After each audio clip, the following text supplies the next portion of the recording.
मथुरा नरेश थे जिनका नाम उग्रसेन था। ये उग्रसेन दो भाई थे, देवक और उग्रसेन। उग्रसेन बड़े थे, देवक महाराज छोटे थे। तो पहले के राजाओं का ऐसा नियम था भक्तों कि जो बड़ा बेटा होता था वो ही गद्दी का अधिकारी होता था। महाराज उग्रसेन बड़े थे तो इन्होंने उस मथुरा का शासन संभाला। मथुरा के राजा हैं और उस समय सामंतवादी हुकूमत थी, अलग अलग गद्दी थी। एक मथुरा की, एक प्रयाग ज्योतिषपुर जिसे हम और आप आज इलाहाबाद कहते हैं वो, और जो ये आगरा से आगे वो है जलेसर, यहाँ के बताते जरासंध राजा थे। अलग अलग ऐसे सामंतवादी हुकूमत थी, लेकिन अब तो एक ही है। सबकी राजधानी सबसे बड़ी दिल्ली में, बाकी तो हर राज्य में अपनी लखनऊ में है अभी। तो भक्तों इन उग्रसेन के का जब विवाह हुआ तो इनके घर में इनकी एक पत्नी आ गई जिनका नाम है पवन रेखा। पवन रेखा महाराज उग्रसेन की बहुत सेवा करती हैं, पतिव्रता नारी हैं, पति की आज्ञा में रहने वाली। लेकिन काफी समय हो गया इनके घर में कोई बेटा बेटी नहीं हुआ। तो उग्रसेन महाराज सोच रहे हैं कि भगवान मेरे मर जाने के बाद ये मथुरा गद्दी खाली हो जाएगी। और इसी बीच में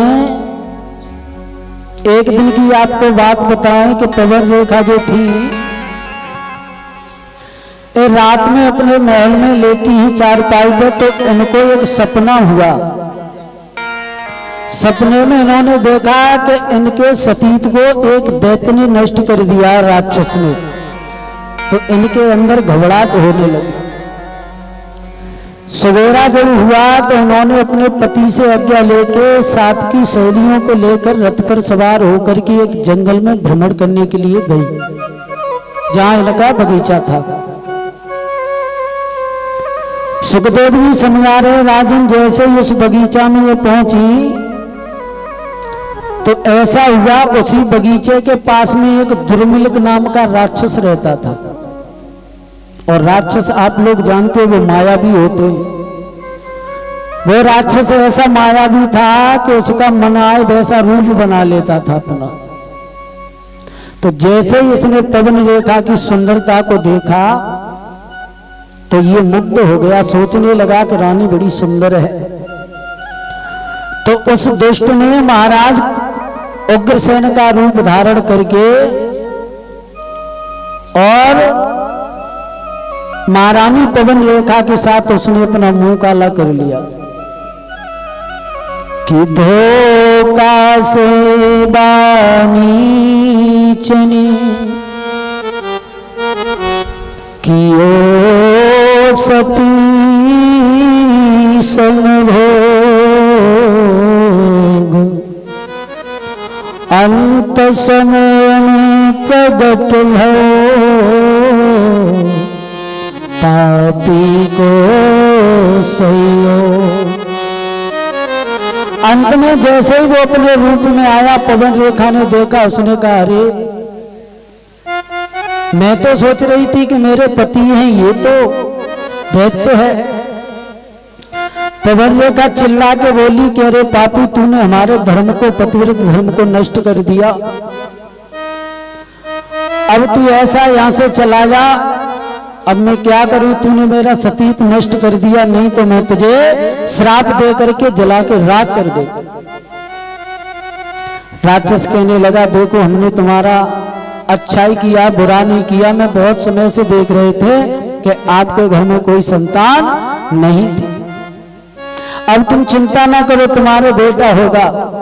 पवन रेखा ने कहा दुष्ट होगा तो, लेकिन तेरे जैसा होगा। कि होगा तो मेरे ही जैसा, लेकिन एक बात कह रहा हूं, बेटा होगा बड़ा बलवान होगा, संसार में उसको कोई जीत नहीं पाएगा। और राजा और इंसानों की बात क्या, अगर इंद्र भी आ जाएगा तो वो भी उससे हार के जाएगा। बोले इतना बलवान होगा कि हाँ, जब वो अत्याचार करेगा तो उसको और कोई नहीं मार पाएगा, भगवान ही उसका वध करेंगे। तो प्रवररेखा सोचने लगी कि तो भी ठीक है, क्योंकि अंत में तो भगवान के मुझे भी दर्शन हो जाएंगे उसके बहाने। बोले कि हाँ। ये महाराज अपने महलों में चली आई, लेकिन ये बात इसने न तो अपने साथ की सहेलियों को बताई और नहीं महाराज उग्रसेन को बताया। अब यहां पर एक शंका है, शंका इस बात की है कि हमने कल बताया था कि पतिव्रता स्त्री के शरीर को कोई छू नहीं सकता, फिर ये उल्टा कैसे हो गया? क्यों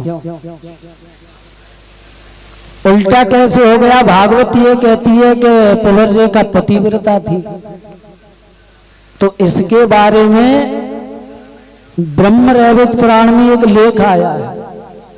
लेख ये आया है, वैसे तो किसी ने दोहा लिखा है, सही है। क्या है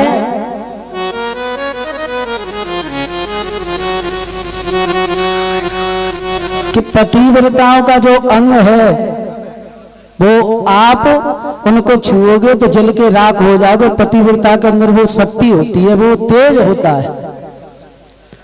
ऐसा हुआ जब ये प्रवररेखा छोटी थी, तो छोटी थी तब इसका विवाह नहीं हुआ था। ध्यान देना माता बहनों, आपके लिए बहुत अच्छी बात है।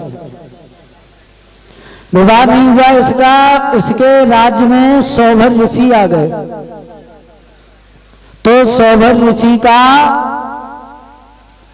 इसने सेवा सत्कार किया, उनके वस्त्र धोए और उनके भोजन की व्यवस्था यही करे।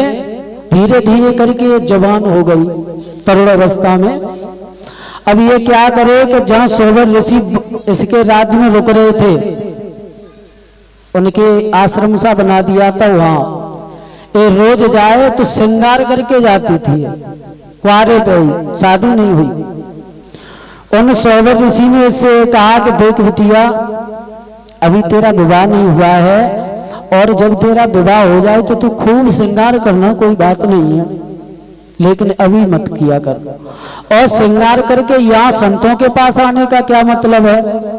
करे भी तो तू अपने महलों में कर, और यहाँ मत आना। ये मानी नहीं, और ये कि आजकल भी नहीं मान रही है। आप देख रहे हैं, विवाहिताओं से ज्यादा अपविवाहिताएं कर रही हैं, पर कहने में भी लज्जा आती है। लेकिन ये भारतीय बिटियाओं की संस्कृति नहीं है, इसीलिए तो आज रोना हो रहा है।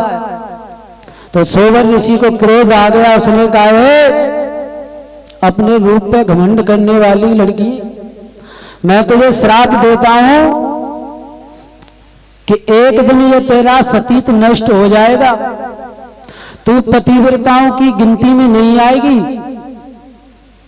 आज वो ही श्राप महाराज पूरा हुआ। उस दैत्य ने उसका सतीत्व नष्ट कर दिया।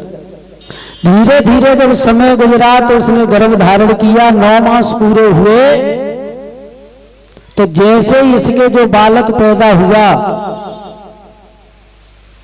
ज्यादा वो बालक पैदा हुआ, इतनी जोर से अशुगन होने लगे, आंधी आने लगी, बुरी तरीका से आंधी तूफान। यमुना मैया की उस मथुरा में पार यमुना मैया कांपने लगी। इतनी तेज हवा चली कि मथुरा की जितनी झोंपड़ी थी सो सब उड़ने लगी। आकाश में देवता खड़े खड़े देख रहे हैं कि भाई ये क्या हो रहा है। जब उस बालक का जन्म हुआ है तो उसी बालक का नाम ब्राह्मणों ने कंस रखा। कंस जब उसका नाम रखा है, धीरे धीरे करके ये कंस थोड़ा बड़ा होने लगा। और जब बड़ा हुआ है तो महाराज उसने उत्पात मचाना शुरू किया, क्योंकि भाई पैदा ही वो राक्षस से था,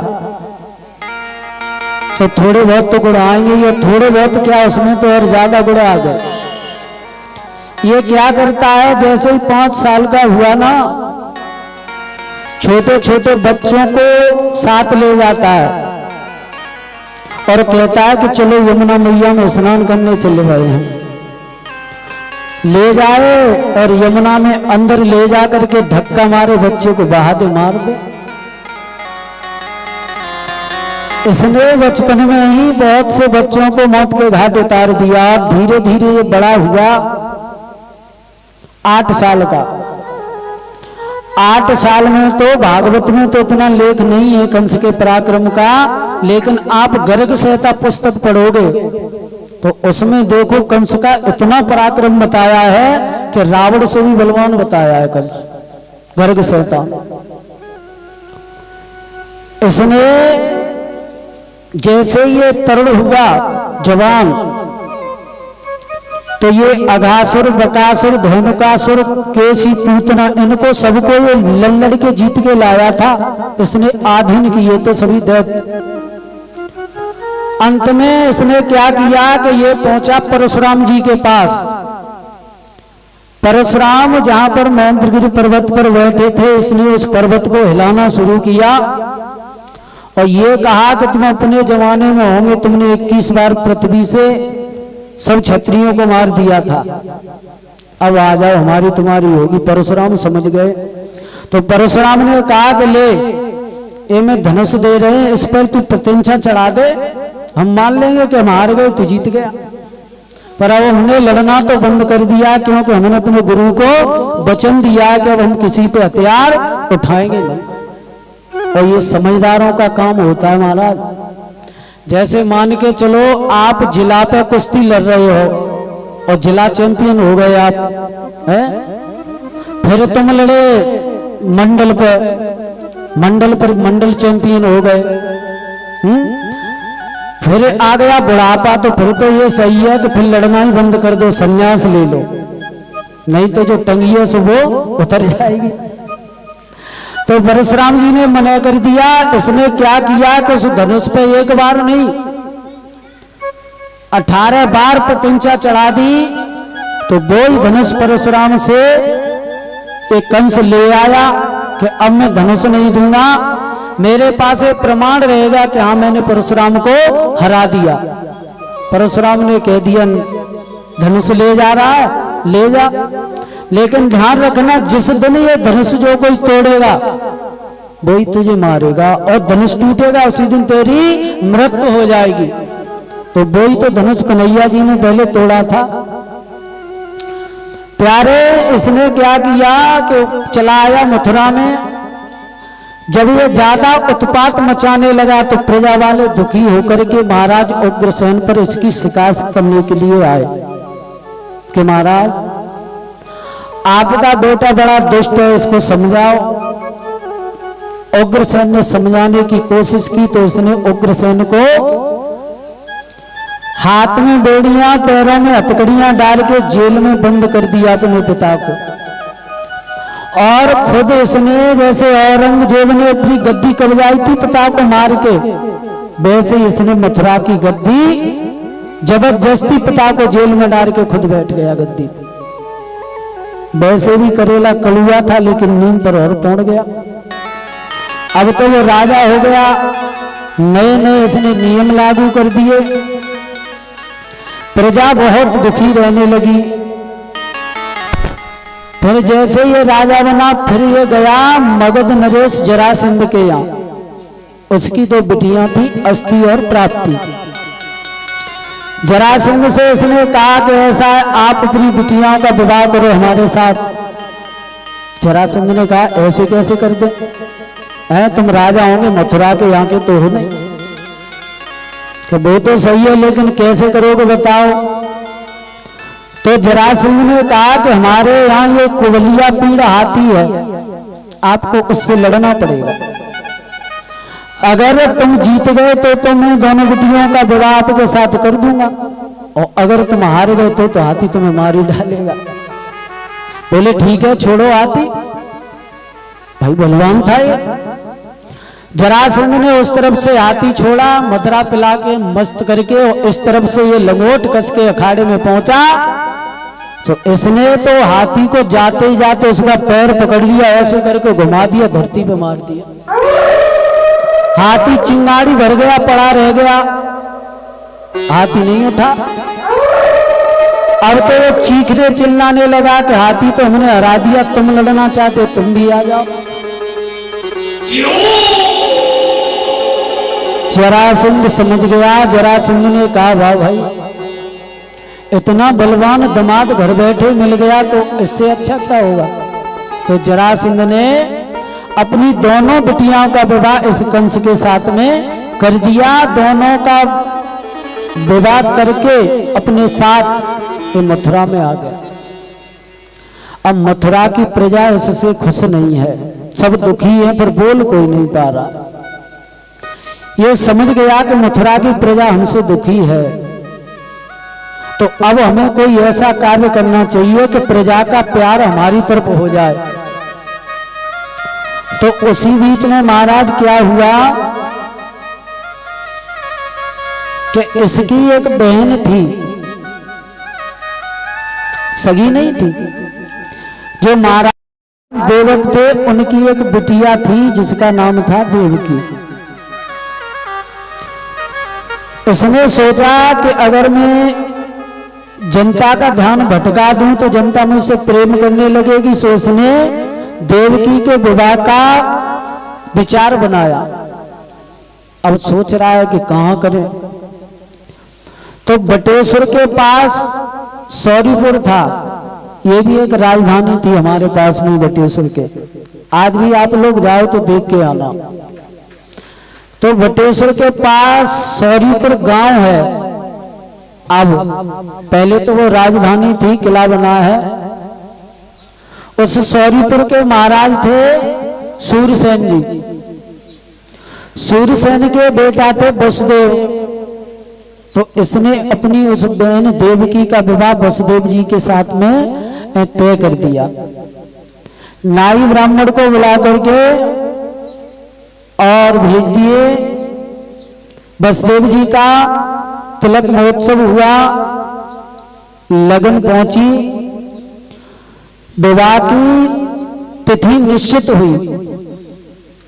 तो उचित समय पर महाराज वसुदेव बारात को लेकर के उस मथुरा नगरिया में पहुंचे हैं। एक कीर्तन बोले, उसके बाद आगे कथा।